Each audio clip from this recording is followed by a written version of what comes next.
Drum roll. We are We live. are live once All right. again. Hi, everybody. This is Hellcorrex here. And tonight, it's another episode of Musty Wargamers. I'm Rusty. And throwing it over to my other host is Palmer from Heresy Productions. Hello, everyone. Welcome to episode 9. Yep. Tonight, the episode of the chickens with their heads cut off running around. Yeah, just before the show started, it's like my screen was going, we had the broadcast, but I was not there. I actually, instead of shouting out and saying, "Hey, Rusty," I kind of thought I'd try to scare him when he came back. So I don't think I was too successful. But no, I looked over there. I seen your little head in the little screen. Little head. It's the first time it's been called that. Well, there's not as much shine on the forehead or the top, when you're in the little box in the bottom corner. That's right. Then you click the enlarge and you see how big it is. Oh. So, yeah. So other than that, it's like life's getting in the way of everything this week. But what's new in your neck of the woods this last couple weeks? Oh, it's just, as we were kind of just mentioning briefly there, it's just been busy because the weather has just went from really, really cold to really, really hot at times very quickly. Although right now, as of today, we're getting some cool rainy weather, but up until then, it's just been insane. And so I've been doing a mixture of, the work, the hobby, the family, and all of this stuff thing, and been, running and stuff. And, like I did that video recently where I was all flushed from a day of being out in really hot weather and running. But yeah, lots of interesting stuff going on in the hobby world, as far as I've been keeping up with all these like second edition things, that have been coming up as far as like X-Wing and all these different games, which is just kind of interesting. Had the big Warhammer Fest event. And so kind of tapping in, seeing what people have been reporting on that. But yeah, beyond that, just getting, it feels like summer's fast approaching. Yeah. Over here, it seems like we went from winter to summer. There was no spring in between. It's like going from 30 degrees snow on the ground to suddenly, hey, it's 85. And exactly. I don't deal with heat very well. It's like I got ice in my blood veins because I used to live up north. Mm-hmm. My formative years were formed in a snowbank. So, what can you say? And around here, it's like the same thing. It's like since it warmed up, we've been doing all the not gardening, but flower beds and mowing and more mowing and even more mowing and keeping and going with all that kind of stuff. So you didn't have any new miniatures or anything that you painted up here recently? I've shown kind of what I've been working on recently, but I did do, I have something little I could show here, actually. I have the, you got working on the elephants. Yeah, I'm working on the elephants.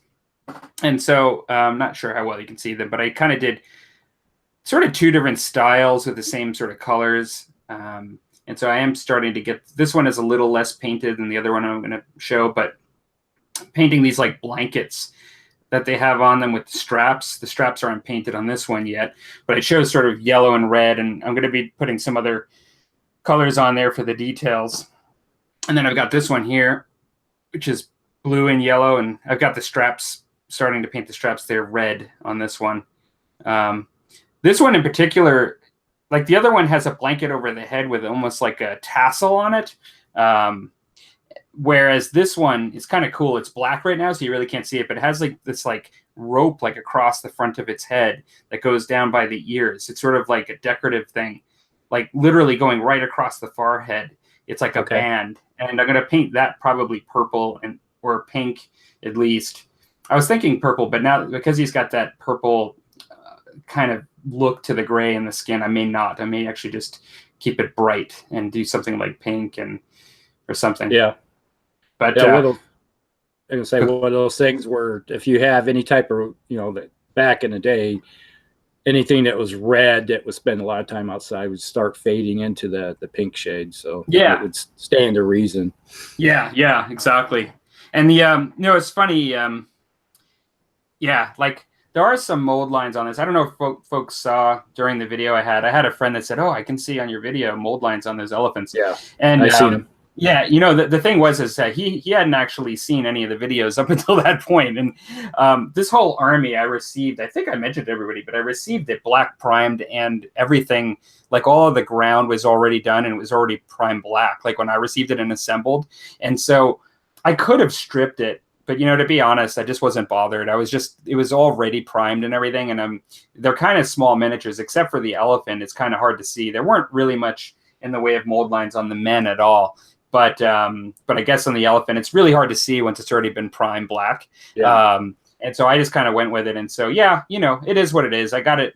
It was really generous of the gentleman that gave me the army to give it to me for free and to be able to use for DBA. But there is some mold lines, and yeah, I didn't really catch them because they were already primed. But I'm really liking the way it's coming out, to be quite honest.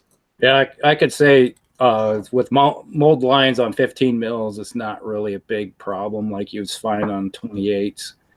Yeah, they're not as prominent, so you can actually paint around those things. Is when you're going over top of them. If you highlight them, you can minimize it pretty quickly. Striker says hello. He's on board, and that he did watch some of my videos on the Indian Army. Hello, Striker.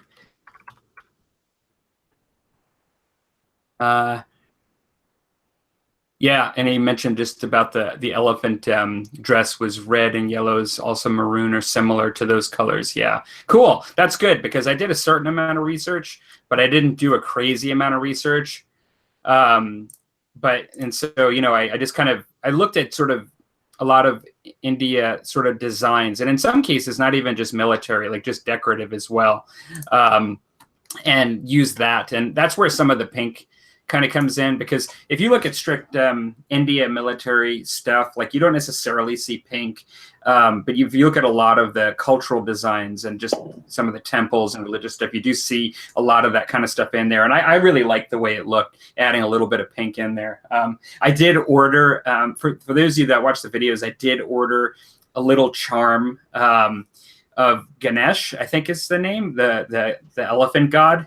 And so I have like a little statue that'll basically, in epoxy sculpt, I'm going to build like a jungle ruin temple, like maybe not ruin, like just a jungle temple with like stone, and use this charm. And then I'm going to put guys like I have on my bases, because I have extras like sort of lined up and with like palm trees and stuff. And so I think it'll look jungle trees, I think it'll look really cool. That's going to be my camp for DBA. Yeah. I was going to say, when you're talking about, if you want to talk to somebody who knows about 15 mils, that's Striker.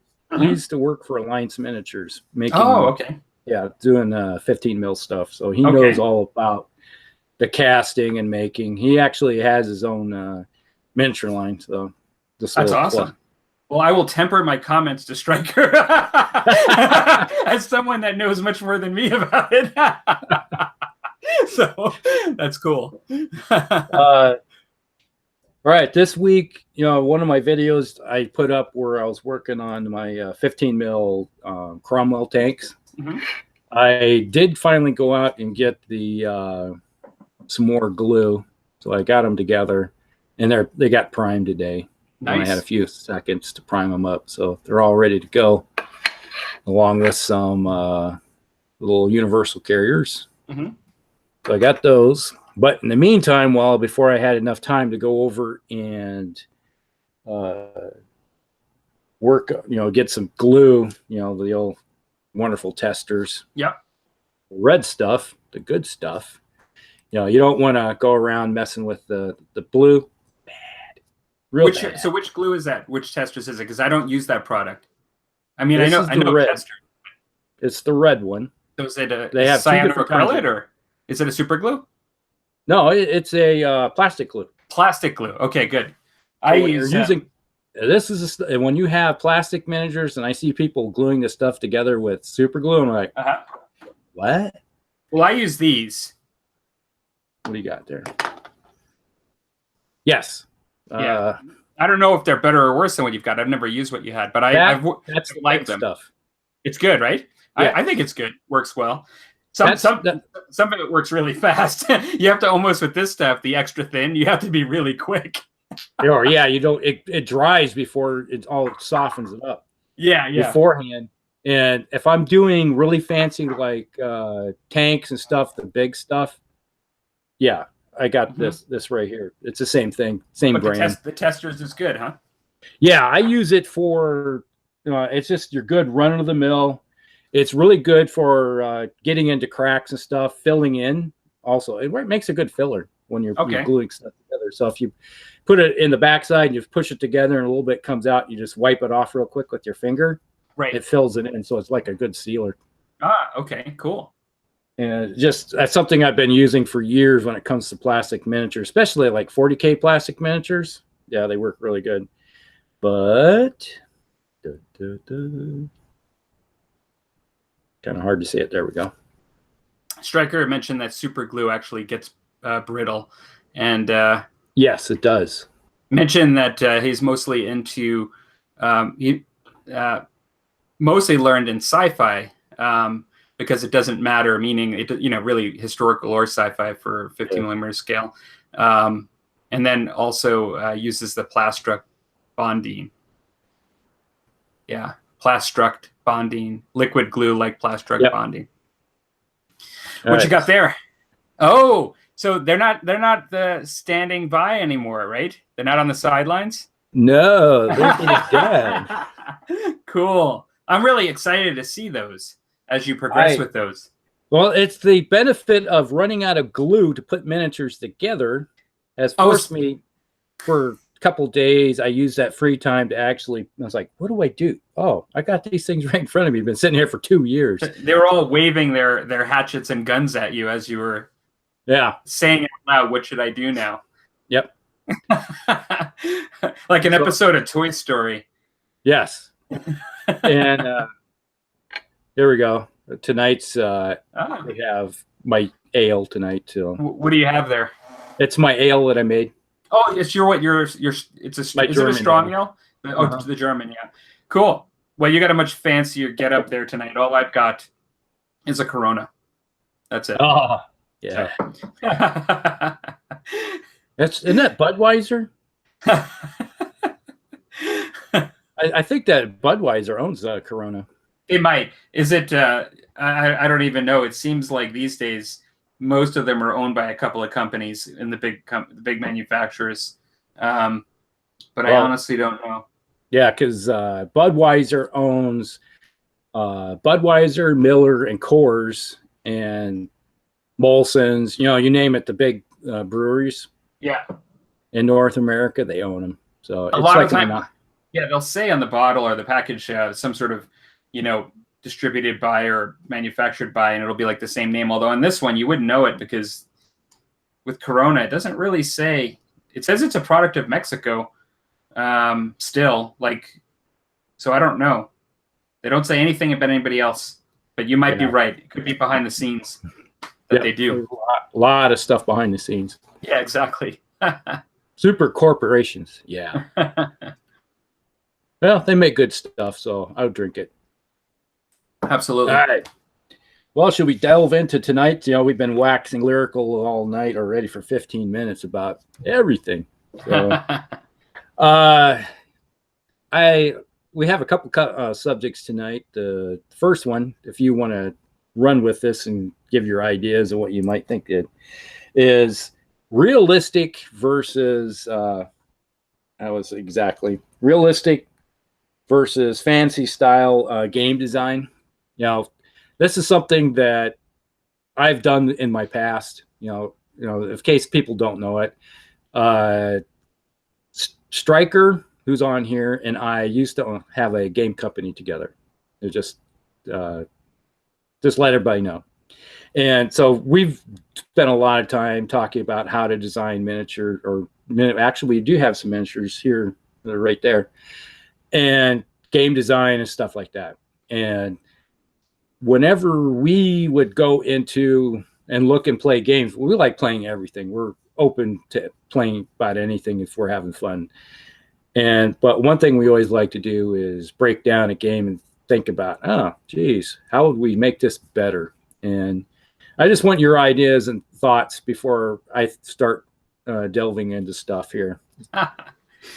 Well, I've never designed a game before. I think about it quite a bit, and so this is going to be one I might be a little weaker, but I have kind of a couple of thoughts that come to mind as examples. And I mean, I like I don't play Lion Rampant. I've kind of read through the rules. I've played Dragon Rampant, but the transition from going from designing Lion Rampant and then saying, like, we want to do this now for fantasy, Dragon Rampant, was kind of interesting to me, just because they were able to use a lot of the core mechanics of Lion Rampant and then basically make that transition. And a lot of it was just adding the fantastical element, in a number of ways to that. So just adding like additional rules as well. Like there's the piece of, depending on the kind of historical setting that you have and whether it's complete skirmish, one model, if you're using like units and if there are the availability of units, sometimes when you make that transition to fantasy, oftentimes I see that they have to work in the hero factor, because oftentimes in a fantastical world, you'll have individuals that are just much more powerful than men, so like whether it be a wizard or like some sort of supernatural being, you have to work that into the rules, and it's oftentimes not encapsulated. It might be completely encapsulated in the rules, in the sense that you might have an individual that could literally punch as hard as a cannon can shoot, and so like it's not that the historical game isn't capable of working in that power level. It already is. But you have to make that transition for like sort of an individual to be able to do that.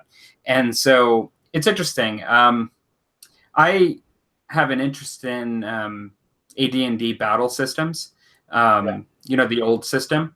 And so I was kind of scouring the net recently for anybody that's written a blog on AD&D battle system, like at any point, and like either battle reports or their review on the game. I was just kind of interested in hearing people's thoughts on it. And one of the things that came up that I thought was really neat was Beast of War. An individual with Beast of War did a series of articles on AD&D battle systems, but their background was very much a historical background. Like they would pretty much consider themselves a historical gamer, really like the whole idea of military tactics, but agreed to, they admitted at the end of the article that they'd encountered AD&D battle system many times, and they had a friend that, that played it, so they entertained this game. But it's from the perspective of that's where they come from. They're not coming from the magic and, like all of the fantasy elements. They're coming from like how to do tactics. And so whether they're using goblins, on the field, or whether they're using like, kind of Roman soldiers or something like that, to them, they wanted to essentially use the actual knowledge they have from a military tactic perspective and use it within the fantasy setting. And they felt like in this case, it worked extremely well. But I guess my first comment, because like I'm not a game designer, I've never done that. But my first thought is that I guess by my comments I just said there, it almost make it sound like I'm saying that fantasy systems have to be everything historical systems have to be, but they have to accommodate more. I don't know that that's necessarily true. I think the mechanics of the rules certainly are going to be a little bit different and need to add some different things.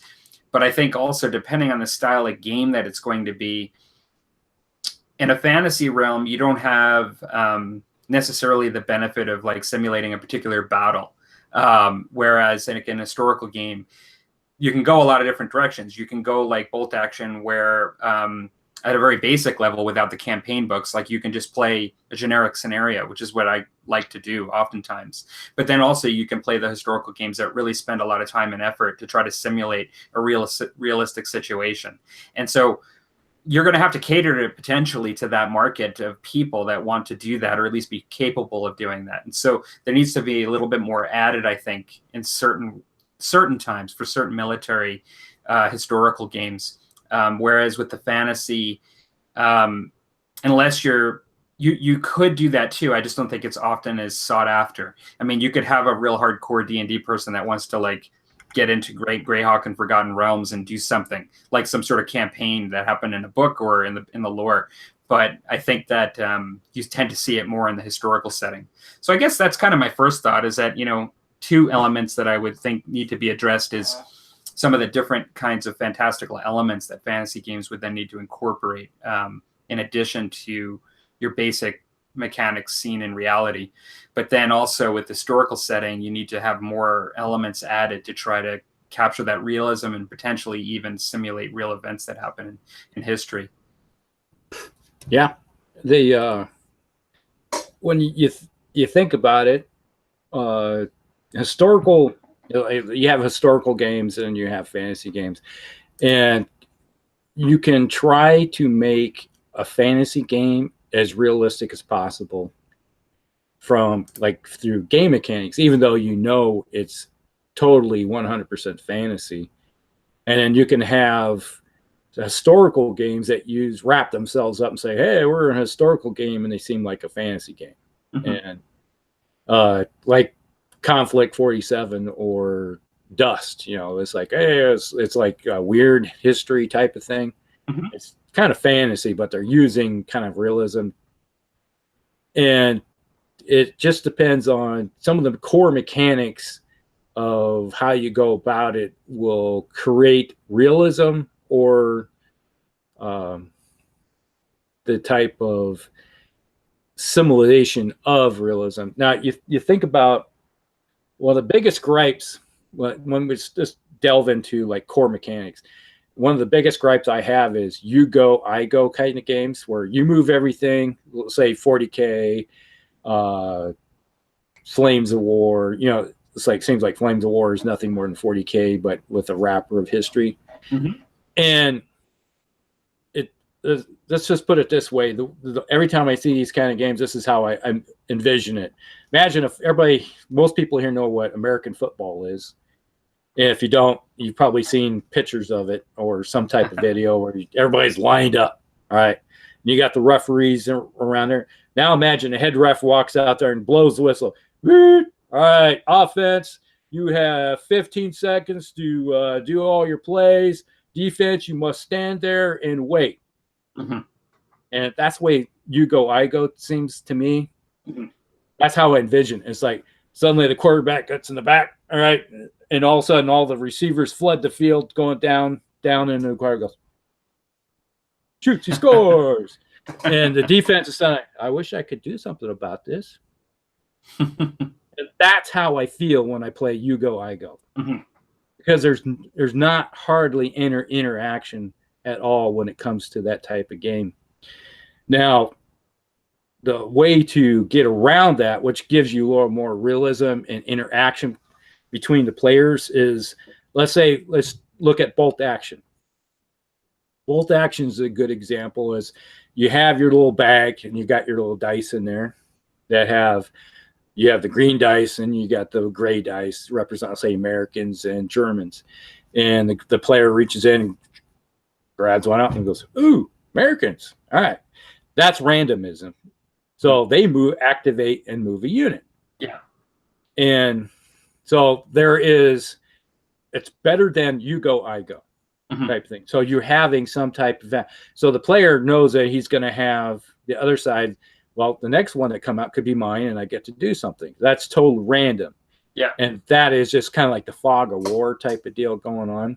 Well, and actually, it's funny you mentioned that because I didn't want to interrupt you early, but that is what Stryker just mentioned too. He said one of the best things to do is introduce fog of war into the mechanics, and so he just mentioned that as well. And that Corona was acquired by Heineken as an aside. And I think Budweiser owns Heineken. So there you go. There you go. So just not to interrupt, but would you say that you're bringing up the idea of the randomness and the fog of war component? So fantasy versus historical. Are you inferring that fantasy it's more acceptable to do You Go, I Go, or what? Like when you compare fantasy versus the realistic, how are you reconciling that argument? When it comes to fantasy, I used to play Warhammer Fantasy Battle. Stryker and I used to play Warhammer Fantasy back in early days, you know, it's like second edition.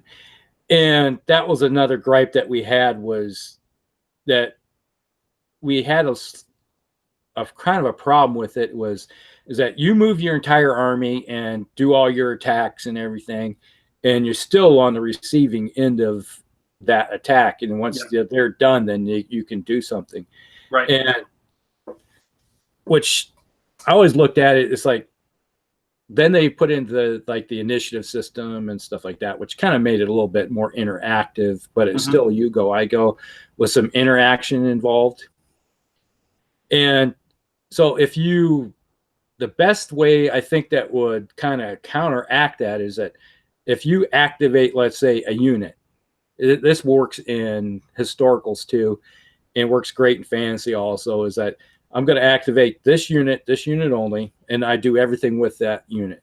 It's like I move over, say it's an archer unit, I can move over here, fire the archers, you know, the bows or the crossbows or whatever type of weapon system they have, and then they're done.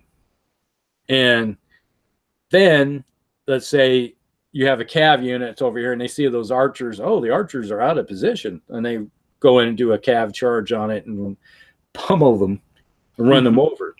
Now, the best system that would be is that let's say you have the archers. It's like, oh, okay, are we going to stand here and take this and just get run over, or are they going to shoot a volley? Yeah. The best thing that they're going to do is probably either shoot one volley and it's like, I want to get behind this infantry unit over here, or get out of the way type of thing. And it's like you're going to have, let's say, like a leadership test, that type of thing. It's like they get to do something in their defensive turn that gives you the feeling that you're doing something. That's like you're gonna fire. So give them type of an action. Now, when I'm talking about all this, some people are like, "Oh, that's so confusing. How do you know what's going on?" It's like, don't you get lost? Well, if you're used to playing these type of games, I come from the historical side of it, where back in the day, where it's like you get so used to these things that it just becomes second nature to you. You're expecting to be able to do something, and a good player will know what units have moved, what hasn't moved, and it can come as simple as having a little token. It's like says moved on it, and it's like, yeah, I knew I've moved them. They've done their actions, but now they have reactions. So it sounds like you're saying that really these kind of systems benefit both games, like the fantasy and they do. What would you like, as somebody that's designed games and interested in like the differences between designing realistic versus fantasy? Like, what do you think about, like, when you think about designing like a fantasy game versus a historical game? Because like that sort of dynamic you prefer in both, kind of. Yes. Right. But what would you do like differently? Like, what do you think the challenges are, and the focus is differently in the like historical side versus the fantasy side, whether it be sci-fi or fantasy, like as we think of it? Well, really the big difference, I think, between a historical and a fantasy is your history, your background, your fluff, that type of thing. So if you're designing a fantasy game, the sky's the limit. You can make any type of unit do whatever you want. So it could be flying archers. Let's say, remember the old Flash Gordon movie? You had the Hawkmen. Of course. You could make Hawkmen. And that could be used in sci-fi also. It doesn't matter. It's I think a core mechanic. If you get a company that has a core mechanic and they get it down to where it works, you can apply it to any type of genre you want, be it sci-fi, fantasy, or historical. It doesn't matter. And that is the thing that really bugs me a lot with a lot of games, is that they seem to only want to go so far. And I think the biggest trend I'm seeing lately is, like say you look at Games Workshop with their 40K. I look at it as, some people that say it's the next, the 8th edition is the best thing that, since sliced bread. And I'm like, to me, it's like you made it kind of kind of dumbed down. You had an opportunity to redesign a whole system, and you just kind of put stuff over top of it and did nothing to it. But you missed the boat type of thing. Yeah. And, go ahead. Well, one of the things, listening to you speak about this, it made me think of this further too, in that sometimes I think when you think of the realism versus the fantastical and like what that can mean for game design, I guess one of the things that I think comes up in the fantasy side of things is that it's not that you're forced necessarily to focus on the fantastical elements, but there's opportunity to have a game that isn't realistic, in the sense that Malifaux, let's say, as an example, you're not really, I mean, although you may use movement and line of sight and tabletop mechanics in the game, you can have a game that focuses very much on your ability to understand the particulars of like a lot of different beings that have different characteristics, and then how to use a card system for abilities. And it's like completely different than trying to play a historical game with the same number of miniatures, where you're even skirmish, like you're the game design itself is really focusing on that fantastical element, and it can bring the tabletop game into a totally different kind of game. And some people probably really wouldn't like it, and some people absolutely love it, really, but it just allows you to do something completely different, because that fantasy piece is saying like, well, no, like you are a sorcerer of, now I'm not talking about Malifaux, but you're a sorcerer of ice, and that's a sorcerer of fire. And like, you need to use like your 3 spheres of magic to dispel that and know how to do that. And all this, like historical player, or even thinking about a comparable game with the same number of miniatures for historical, you're not going to be dealing with that level in the ether, like you're going to be dealing with your feet on the ground in the cover and like the line of sight and things. And so when thinking about game design of fantasy versus historical, I also think there's probably a really strong element of that where you could just take it in a completely different direction as well.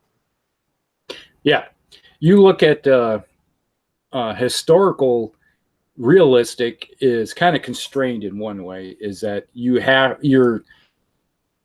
let's say you look at World War II, you have the M1 Garand, you have the Mauser 98, you have the Enfield, that's your basic combat rifles for the infantry. You're going to have a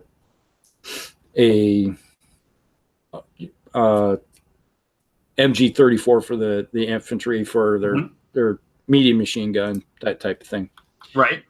You are set within that, constrained by, there is nothing else that is new other than the basic mechanics of, that's a rifle, that's a machine gun, that's a tank, that's an aircraft, that's a mortar, that's a big artillery piece, that's a battleship. You don't want to be near that. So you have realism that is, you have expectations that this is how it's going to work. And there's really, other than, so let's say reactions, certain types of fighters, like you may have a heroic moment where that Joe Snuffy over there is said, I've had enough. It's like he cracks and he just charges the enemy out of nowhere. And it's like, you see this screaming guy, it could end up in 2 ways. And it's like, why is this screaming guy with a fixed bayonet coming at me? Bam. All right. Well, all right. Who's next? Or else be like, you look at Star Wars as a good example, where Han Solo is like, and the next thing you know, it's like, this guy's like batshit crazy. And you break him. You break an enemy unit. And one guy does a heroic intervention type of thing. Right. So, and you can't put those kind of reaction into historical games where, let's say, like our game systems, we always use a D20 system, because I always looked at a D20 as a true percentile type game, where everything can be based on 5, so 5%, 10%. You get a larger range of action that you can do. Let's say somebody rolls a natural 20, and that's during a reaction, is like he's taking fire and he rolls, make a reaction. Oh, he rolls a 20. Suddenly that is like a 5% or less chance of something, and he does a heroic intervention, so he gets an extra fire, or let's say he rolls a 1 and he goes, I'm out of here. The elephant is coming. I'm out of here. Right. Yeah. Stryker mentioned a game that I'd never heard of before. He says Peak, Pique, comes to mind with their system. And then he says Battleground World War II by Easy 8 did the heroics in their game. That's so, yeah. One. Yeah, it is really interesting. Now, I know that you love both fantasy and historical and don't necessarily favor one over the other. And I kind of would put myself in the same category. Like, I don't really favor a genre over the other. But having said that, you'd mentioned that in some ways that historical's limited. What I would almost say is that all of these games fall short of really simulating like something realistically. And in the sense of like, every game is really a simulation at best, right? And so because of that, in my mind, there's enough opportunity to do things in both the realistic setting with games and the fantasy setting to really wow. And so like when I see Sharp's practice and I've played that, and I've not played that enough, I want to play it more. But the deployment method where you actually have to do some work and get cards to come out to get your men out. Like you're not guaranteed that your men are going to show up exactly when you want them to. It almost creates a story while you're playing the game, and it creates some realism. And in some ways, that's like the fog of war too, right? Like, just that whole randomness of showing up. You'll have a game where you concentrated and really built a huge, huge squad, or a unit. And they end up really not showing up when you want to, but then like your light infantry show up and do all kinds of guerrilla tactics and really do well. And it just creates a story, and it's just really awesome and fun. And that is really great in a historical setting. You can have the same thing in the fantasy too, right? Where you have the challenge of truly trying to represent what you want to and achieve that. And so I agree with you. Like you're trying to achieve within a certain set of limitations to some degree with historical, like you're trying to work within a framework, but I would argue that because everything has so far, there's so much to achieve to try to achieve something real, that you have such a huge universe there, even within the historical, to work with, that you can have some really cool games that all work differently and all like get really close to the history or even very far. Like I would say Saga is very it's very much a fantasy game in many respects. And if you like fantasy, you probably could enjoy Saga. If you like the idea of having some history to base on your game and like your miniatures and things like that, but then have a lot of fantastical elements to it, then you probably really enjoy Saga. Yeah. When you brought up fog of war or even maneuvering, it's not a guarantee. It's like we always think of our little troops, let's say, even think of like Napoleonics or American Civil War, or good examples, the Charge of the Light Brigade, how orders can go bad. Yeah. That type of thing where we are sitting on a table and we acting like God. And it's like, you go here. And it's like, in most games, you just move your units and they fire the way you want them to do it. And realistically, could be fantasy, it could be even historicals, where you have to physically take a model that's on horseback and runs the orders to your line units and say you want to go that in depth. It's like, there goes the messenger. He's over here. This guy goes here, and he gets the orders, and he will my orders say, oh, I got to charge the guns. There's guns over there on that hill. Let's go. Get on the horseback and they charge. Well, the commander's like, where are they going? Why aren't they charging those guns over there? Right. And so even when you write down the orders, it may be misinterpreted. Right. So that could be a mechanic you can put into a game where your units are, it's like, okay, march forward. All right. They keep marching forward. And then until they reach the point where it's like, oh, I guess we got to shoot now because the enemies in gun range or arrow range or spear range are going to charge. Mm-hmm. So you can throw that kind of mechanic into where orders are not necessarily going to be done the way you want them to.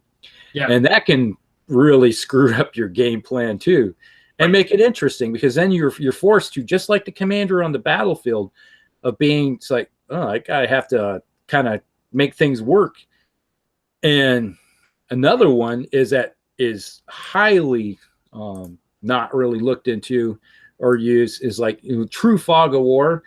Just because that unit is sitting over, that tank is sitting in those trees, you may not necessarily see it because they have enough brush on it, and you're not going to see it. Right. You remember? Have you watched the Easy Company, where Brothers? Yeah, Band of Brothers. Yeah, absolutely. Yeah. Where they're in was it Holland, and the guy's up there. It's like, damn, there's a tank right there. And he goes over there, and here comes the British tank, goes up. Hey, mate, there's a tank right there. I don't see it. Yeah. But it's right there. I don't see it. We're telling you it's right there. That type of thing. Yeah, that's called pseudo fog of war. Yeah. Yeah, so Stryker made the comment that actually he mentioned Battleground World War II by EZ8 did the heroics in the game. They said, and then I agree, he said a simulation, how you use that simulation or build into the mechanics is what can give it more of a realistic feel, but of course it all boils down to the die roll. And it's funny, I know we got to move on to our next topic because we're kind of going to be closing on this hour really quick. This was a good topic that that you suggested tonight, Rusty, but I would just say that that's one thing I like, though. I when I play Saga, I like that you can't just rely only on your plan, but that also there's a randomness element, that and Saga is one of those games where you have your two shield walls clash or your two forces clash, and even though you think you're doing all your strategy right and you're using all your resource management on the Saga board, sometimes you don't roll well and they do, and you take a hit. And how many times in real life, just because you have the right plan doesn't mean you always win. You know what exactly. I mean? And so you have to have your right plan more often than not. That's but yeah, no, I thought I'd just mention, because I think we're coming up onto our second topic. Yeah, just what in closing is one thing that a good system would do is, like the Fog of War, is actually have good spotting mechanics in it. It's not like you can't see everything. There may be the table may look flat. There may be a hill that you just can't see, and those guys are low crawling up. Yeah. So that is something that I really would love to see more games do, is actual true spotting mechanics where you'd have to see what you're going to shoot at. Yeah, absolutely. No, I agree. All right. The next subject we're going to have tonight is the hobbying over. This was brought up one of our former shows that we had, hobbying over the years, 3D printing and self-publications. Well, so Dan Booman actually suggested that we talk about in 2 videos ago, just our thought on the hobby and where it's going in the future, and then also things like the future of the local gaming store, as well as how 3D printing might actually affect things in our opinion. And the self-publishing I kind of threw in because I'll talk about that in a moment, but as to why I kind of threw that into his question. But what are your thoughts, Rusty? I kind of let you open up on that if you want. Yeah. Gaming over the years, you just think about how the traditional way of everything is that a company produces a set of rules. They publish them. They go through all the effort to find something that will print them through all that cost, and make a hard copy of something. Let's say, here's a good example, Blood and Plunder. Mm-hmm. Beautiful looking book. Yeah. Wish I knew who published that. And so you basically, you have to go through the steps and you make your miniatures, the traditional way of doing things. And today we've gotten a little more open about things, is that you have publishing companies now where you will write up your own set of rules and you send it to them, and they're like, oh, okay. And they hit the little manufacturing and they print them out for you. Or you have a PDF, which is a wonderful thing, is that you can put everything out on PDF through these publishing. I just got this last week through for my Firelock games for the Blood and Plunder was a second edition, not second edition, second expansion. And I got it, and they sent me the link for it in PDF through one of the online rules, where you can buy games and stuff online, and they come in PDF form, and then you can download them and print them yourself. Is that like Drive-Through RPG? Is that the name of one of them? Yeah, that's like one of them. That's yeah, because I've seen that one quite a bit. Yeah, there's a couple of them out there, and that's the one that you just brought up. There's another. I can't at the moment. I'm not remembering it. I just looked at it today, and I was like drawing a blank. But well, so you have companies that'll do that where you just print them off. You can go to, let's say, Kinko's or Staples or something like that, where you just say, hey, here's the thumb drive with it on there, and then you go, oh, okay, and they print it, and it'll cost you a little bit of money, $15, $20 to print it, and you have your PDF copy and you get a hard copy. And that is a great thing that a lot of companies are doing. It's like, well, we don't really make a lot of money on the rules, and we can actually save more money if we have our rules and then we sell them as PDFs, and it's almost 100% profit practically. It doesn't cost them really any resources other than the time to make them, right? And another is, just recently, I forgot to ask tonight when we were playing our game tonight. One of the guys has a 3D printer that he was just setting it up the last time I talked with him, with Alex, and I forgot to ask today how that went, if they are able to print stuff off yet with it. Right. Because I know there's same kind of companies that are selling PDF games are also now starting to sell PDF miniatures, where you buy the miniatures as the program, and then you put it in, run it through your computer, and you're able to print the stuff off yourself. There's even one now that actually, I think it's been out for a little bit, but there's one where you can design your own miniature by just like choosing the elements you want of the miniature. Like literally you can choose, like, this is going to be a knight and he's going to have a helmet and a sword and a shield. And like you click on the things you want and they make the miniature for you. Like, pretty amazing. I mean, it is sort of priced more for that level of, like specialization, but you can do that. But so what do you think the future holds? Well, I think that's where a lot of companies, especially startup companies, I think that will be, if somebody knows how to design the miniatures through a CAD system or however it may be, and actually start selling miniatures as nothing more than electronically. And that is a great way. You could have somebody sitting in there, it's like, oh, my free time, I'm good with CAD and I can design this stuff, and they can start cranking out whole miniature lines without having to do anything other than having the program and the time, and they can start selling stuff and make money. Right.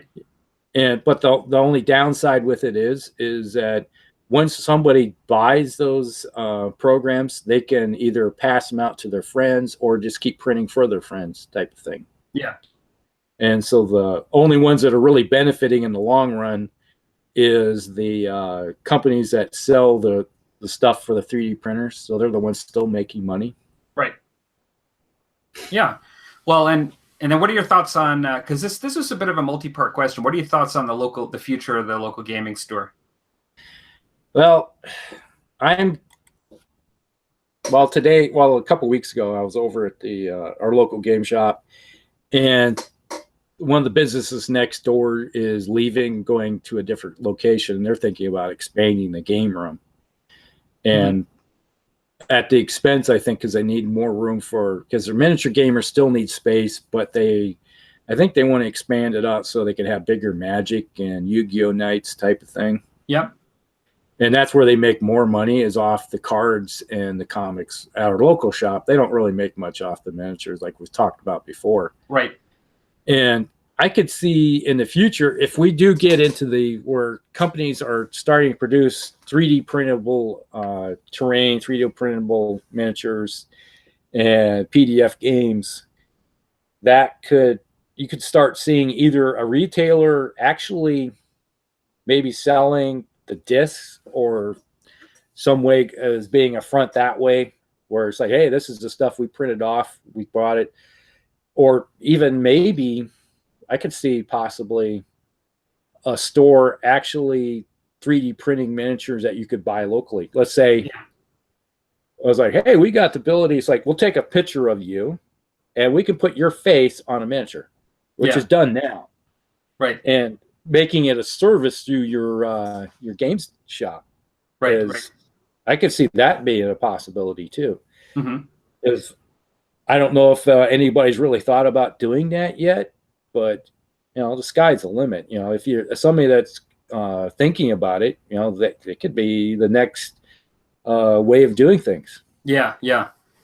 No, I would agree. There's a lot of options and possibilities due to technology. I would start with with the local gaming store. I don't really think it's going anywhere. I honestly don't. And I think that it's already taken the big hits from the internet. If you have local gaming stores that are able to survive e-commerce already, then I think that says something. And I think things had to change. There may be more diversity, like things like getting into cards and various kinds of board games and exploring other markets within gaming. But I think that to a degree, there are many people that still don't really like to shop online. There are many people that still like to go to a store and look at a shelf and get something off a shelf and also talk to somebody and also have a place to do these games. And so those are a lot of the reasons why people say to support your local gaming store. But I really do believe, and I see everybody's got different personalities. There are some people that like to scour the web and get the best deal and see the most variety. There are others that really just like to get out of the house and go down to the game store and buy something, and so you really have everybody in between as well. And I think that's going to continue. I don't think that's going to change. So I don't know that I don't consider myself a futurist, when it comes to like knowing what's going to happen to the local gaming store, but that's what I tend to believe. When it comes to, it's funny because when it comes to 3D printing, I believe the sky's the limit on the capabilities. I really do think that I'm amazed as what is coming out. And I just mean from a technology point of view. And I included self-publishing in this discussion because we often talk about how our gaming consists not only of the miniatures, but also like the rules themselves and what you have to buy. And self-publishing is allowing people to do more and more as individuals, just in making books and publications. And so, you could see a lot more variety out there just through the fact that the market could get flooded with a lot more, just because it's becoming easier and easier to actually make a book, and to offer it. Even to offer it on Amazon. I mean, like you can make something and offer it on Amazon. You don't even have to actually sign up with somebody. I'm not saying it's the best business deal. I'm not saying exactly how that would look, but there's certainly more opportunity. Now, having said that, I think that as all of this capability continues to grow, you're going to see more and more variety, which we already have a lot of variety. And what that to me happens is it becomes harder to be seen when there's a lot more variety. And so I think as 3D printing happens, and then the other thing about this is that,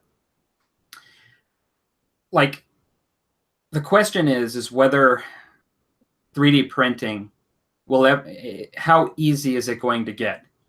Because right now, when looking at it, it still takes some to set this up and to actually do this process. Now, I'm not saying that most people can't do it if they put their minds to it, but many people don't want to. Like, honestly, like many people are not in this to run a machine for 8 hours or an hour and to set this thing up to produce one piece of plastic.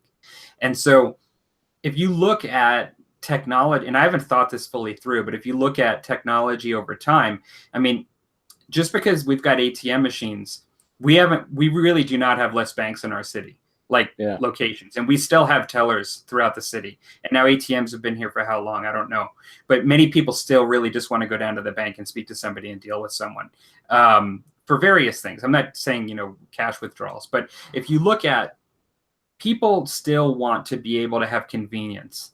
And when you have more capability to produce miniatures, like even at the level of a household, and then even at a business level, you're going to have a lot of capability to produce those miniatures, but are they all going to have the same expertise as, let's say, Games Workshop and the same level of design in artistry? You know, there's a lot of 3D printing designs, and some of them are really quite amazing, and I'm not down on them, but they're not all as good as Games Workshop. You know, when you look across all the 3D printing designs out there, the talent level is going to be a wide array. You know, you're going to have some that are going to be as good as the designers as Game Workshop, but then you're going to have a lot that are allowed to be there just because they're there. Like they have the access to the technology. They're not going to be as good. And they're also not going to have something just on your shelf you can go down and buy. So when the future of whether it be self-publishing work, like the rules and things like that, or whether it be the actual product itself, I really believe there's still going to be a concentration of expertise at a manufacturer level and room for that and demand for that in the future, and mass production where people just want to be able to buy it. They want to be able to buy what they really like, really good quality, and just be able to pick it off of a shelf. So I think what the 3D printing is really going to allow is a lot more diverse, a lot more people to do things, not a reliance on the manufacturer necessarily. You're going to have more people that are going to be able to take the idea that's in their head and make it come to real life. And then more opportunity to market that in the same way that you have metal casting right now is an easier entry level into the miniature marketplace. So is 3D printing from a plastic perspective. And it allows people to take their imaginations and design something and much more accessible to people. But that doesn't mean it's going to change the need for that concentration of expertise and mass production that we currently see. So I don't see Games Workshop going under for that reason. That's my personal opinion. Yeah. Sorry, I think I took up too much time there. I apologize. No, actually, you brought out a something that suddenly just dawned on me is, can you think of, you know, we have it, like you said, concentrating in different areas where you have expertise in one spot. You know, it's like Games Workshop has some good designers. There's no doubt about it. They have the best, some of the best miniatures out there. And some of these smaller companies are starting to get towards that ability where they're starting to find the talent and get the talent to come to them and use it. And that's where you have to pay somebody enough to actually, let's say you live in California and you want them to come to the UK, you know, it's going to take money to get that person to come to you. I live in Calgary, by the way. It starts with like California, but yeah, I'm just kidding. Yeah. It's like, right. Let it go. But I was just thinking of like a warehouse where you have a whole bunch, let's say you got all this different talent where this guy wants to start his own miniature line, and this guy over here wants to start his own miniature line. And then you have, let's say somebody goes, you know what? I have all these printers, 3D printers, and I can manufacture, and I can actually make molds. And then it's like a warehouse where I want this, or I want this. I want those 3 miniatures from that line. I want these 3 miniatures from that line. Instead of having to buy a whole bunch of miniatures, let's say about a box set or something. I could see the future where somebody is smart enough where they create an actual company that caters to the individual wanting different aspects of stuff. Yep. And if somebody has the money and sets this all up, and it's like you just go into a catalog, you know, online. It's like, I want this guy, I want this guy, I want this guy, I want this guy, and then has it all or either printed off already. And then you say, all right, we need this one over here. They either make them out of resin or they actually have, let's say, a really good company might even have it made into plastics. You know, they actually have the molds, you know, where they injection mold, and they guess have a bunch of them. They just go over to the bin and go, all right, we need 3 of these out of this bin, need 3 of these out of that bin, and that bin, this one here, and they throw them in a box and shove them off. You know, kind of like a warehousing, like an Amazon type thing. I could see that. Just dawned on me. if someone could set that up, I think that would go great. Well, in a lot of ways, it would be like building a house. It would be like a contractor that knows the best people that know how to do tile, that know how to do the framing, that know how to do this, how to do that. Some houses require this kind of work. Some houses don't, but they know the variety of people and they bring in the variety of people they need, but they have them available, like, in that sense. And I could, definitely see interesting things like that. And honestly, I could see something like that if it's not already done today in some scope. I could see it happening where you have somebody that wants to design a game and people can offer them, you're essentially they can partner with somebody that wants to design a game, but to provide that expertise needed for both maybe the miniatures, maybe variety of things, really. I mean, you could have somebody that is kind of like a sculptor that has created a cool miniature line, and they really need somebody that actually writes rules well and that also has, like, the publishing connections, and like also they need a caster, like you mentioned, and like, who knows who that original person could be. Maybe it's the rules writer that is looking for the sculptor, and and things like that. And I know already that there are people that, when they're looking to design games that don't have all the pieces, that will seek out an individual, a group, to help them with that. But imagine if you had, like you said, your 3D printing and your sort of everybody under like kind of one house, even if it's like a virtual house, or a real place, that has all that expertise. That'd be very cool. Yeah, I think that's where a virtual house, you brought up with it, the RPG drive-through, where I think they even allow, if you spend a little bit more, I think you can have it printed off and sent to you with some of the games. And I think that would be the way to do it, is if you had an actual warehouse where you could get anything you wanted printed out for you. It's like, I like this game, printed that off for me. I need 3 copies of that, or I need these miniatures all printed out for me or manufactured, and it sends you in an a la carte type of thing. And I think that might be where the future could be, where people want variety. They want to be what they want, not being stuck with a set way of producing things. So it's like, you look at Games Workshop, we were just looking at stuff where we're talking with my friends tonight, or this afternoon. He was like looking, it's like, I can't even build a new army anymore in 40K. It's just too cost prohibitive to build an army the size that he wants, like a 3,000, 5,000 point army, a new one.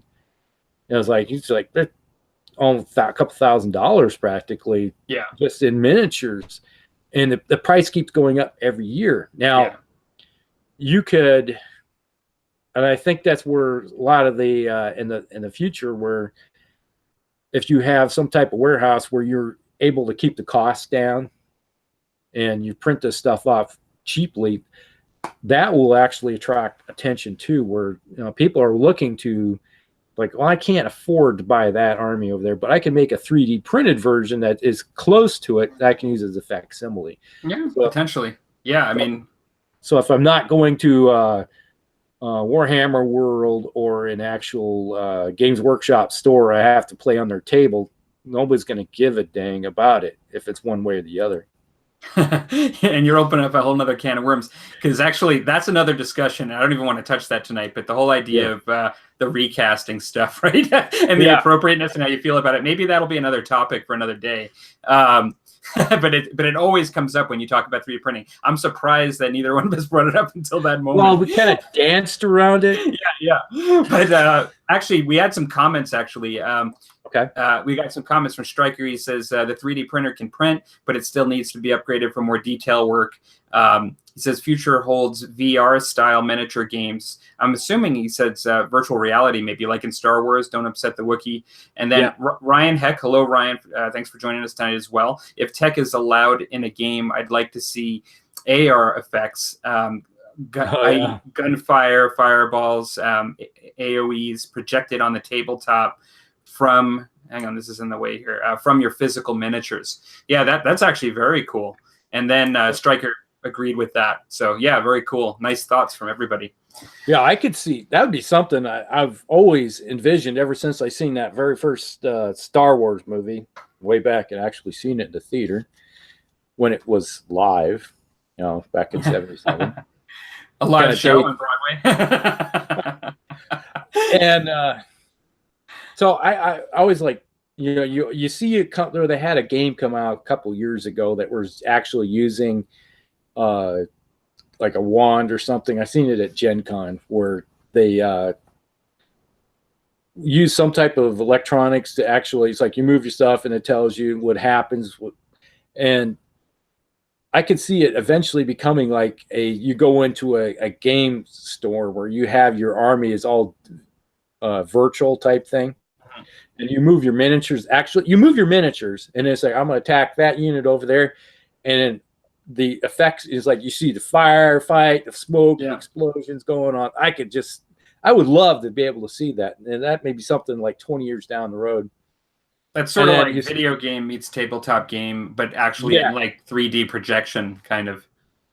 Yeah, I could see that was like, would be the way to do it. So if you have the little chips, that you still paint your miniatures, you do the whole type thing, but each miniature you have a little chip that you program type of thing. You put it in there so you know what that miniature has for ability.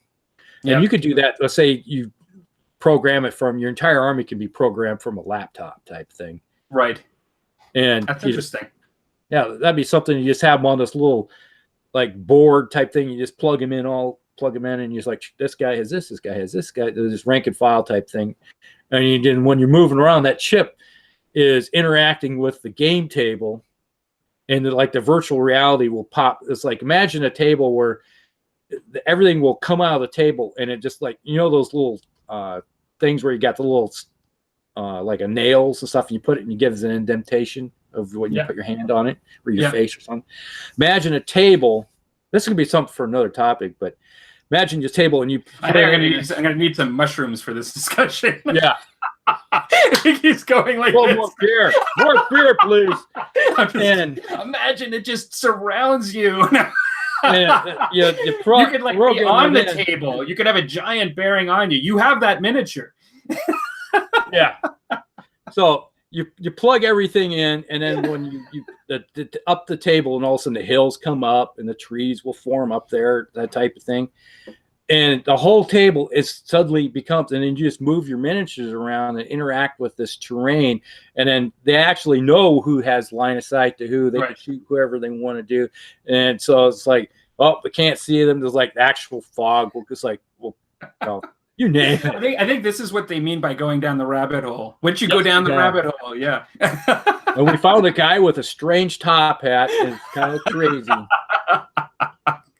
No, I know what you're saying, and it is cool. And actually, in all honesty, a lot of the concepts are not that far from what's already happening, in the sense that there already are many video games that are simulating our games, in the sense that, like, even just Warhammer Fantasy, right? Like, the fantasy battles is now like you can do that as a miniature game. Now, granted, it's not the holographic, immersion that you're talking about, but then virtual reality, like, I don't have that stuff. I don't own it, but I know people have the goggles, and I know people are playing games in virtual reality now. So now that the moment you do that, it's not a hologram that you're looking at a table like in the Star Wars, but you can basically, like, the technology is there to watch a miniature game happen in virtual reality now.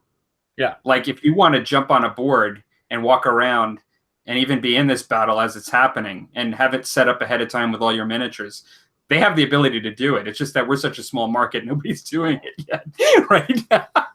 I mean, but it's interesting, right? So quite interesting. Yeah, I can see that's, like I said, I put the 20-year mark on. I just think about how far technology has come in 20 years. Yeah. Or even 25 years. 30 years for that matter. 30 years ago, I think I got my, I think it was about 30 years ago, I got my first actual PC. That was mine. And PCs have been around for, actual playing games on them for the last, 35 years easily, that are actual decent PCs. Yeah. Not like the Apples or anything. And, you're speaking of playing games in the last 3 weeks, I think it was 125 hours of BattleTech, for hairbrained Another schemes. perfect example, right? Of Yes. basically a company that's trying to simulate a They're doing a tabletop very game. good job of taking the tabletop game and applying it into a video game. And I actually feel like I'm playing a miniature game, but I'm actually seeing the missiles flying and everything. And so it's like what we're talking about. Yes, but I want to have my miniatures actually on a table where I'm moving my miniatures around and having that interaction at the same time. And looking at the expression of my buddies across the table going, "You son of a bitch." do you want like to be like in Star Wars, where the big one walks over and grabs the other one, picks it up and throws them down? Yes. Hopefully the model's not broken afterwards. That's the virtually. You virtually destroyed me. So Stryker says Star Trek Halo deck and Commodore 64 and 128. Lots of laughs. Yeah. That's whole nother discussion. I am a Commodore 64 head from back in the day. I spent ages on the disk drive copying games. I love the Commodore 64. But I think we are actually kind of past our usual hour. Oh yeah, we went past our usual stop time. So we had a couple of really good topics tonight. Thank you, Dan Buman, for actually giving us that topic. I know that it was you spoke in a broad sense, and you brought up some certain points, and we probably veered around that, but hopefully that was kind of what you were hoping for to be discussed as a topic. It was a great suggestion. And Rusty, that was a good topic as well. I really enjoyed that, our first topic of the evening regarding the realistic versus the fantasy game design. Well, yeah, I could go on another hour or more just talking about it. And if you got in the same room as Stryker and I, we would just like, we look at a game, look at it, read through it, and then we would just rip it apart. And it's like how we can put it back together better. But some of them never survive. Yeah. So, okay. All right, I think this is enough for tonight. We're gonna shut her down tonight, and we'll do. If you have, we're coming down to, we got a couple more episodes before we shut down for the summer. Yeah. Well, we can announce that now too. That because people don't know that, but so go ahead. Well, I was just going to say, Rusty and I had talked. I had shut my whole channel down in July just to take a month off because I really enjoyed it and I came back really energized. But we thought that we're going to run the show sort of like a television series, in the sense that we are actually not going to be doing episodes during the summer, and then we're going to start up again in September. So once we hit June, or a certain point in June, we will stop doing episodes of Musty Wargamers, and then we'll start the season back up in September, because we both have things going on during the summer, and we are going to need a time off period. And so how much we do things on our respective channels will vary during that time, but Musty Wargamers will be sort of like a September through June thing, and we're both enjoying the show and have fully intend on continuing it, but we think that it'll be better if we do it that way. And so that's the way we're going to be planning on doing it. So, yeah, you couldn't say it better. There we go. Perfect. All right, everybody. Well, thanks everybody for joining us. And just in case there was a last comment I didn't see, got thanks, guys. And Juan Cholo, thanks for joining us. I'm sorry. Yeah, like we actually we've been here for an hour. Thanks, hour and 15 minutes actually. But the whole show will be on Rusty's channel on Hellcorrex very shortly. So thanks, Juan, for joining us as well. And thanks everybody. Thanks Ryan, Juan, Stryker for joining in. And we will be back in 2 weeks on Heresy Productions. All right. You guys have a good one. Stay safe out there and hope those die rolls go for you. All right. Talk to you later. Take care.